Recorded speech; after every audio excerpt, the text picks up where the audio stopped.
Gül bağının olsaydım babanı, İnan doymazdım qoxundan, sənin düşünmədim. Əzizlədiyim gül izlicə solar gedər əlimdən. Çox çalışdım, çox vuruşdum mən səni itirməmək üçün. Gülüm, tutub saxlamadı əllərim səni. Yenə də uçdun külək kimi. Ey gözəl gülüm, soldu gözəlliyin, yox oldu qoxun, qaldı xatirən. Hələ də burnumda qalıbdı qoxun, hər küncdə sən irəli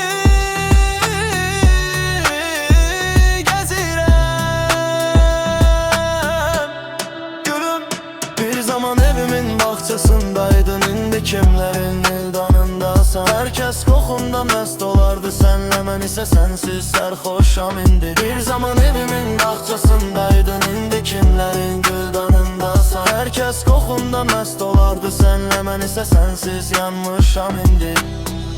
Səhər süpü balkonuma çıxıb adını pıçıldayırdım sakitcə. Yarpaqların titrəyirdi sanki mənim ürəyimə cavab verincə.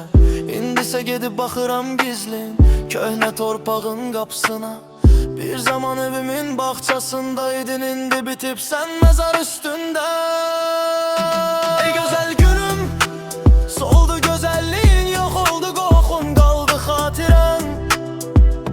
Hələ də burnumda qalıbdı qoxun, hər küncdə səni gəzirəm.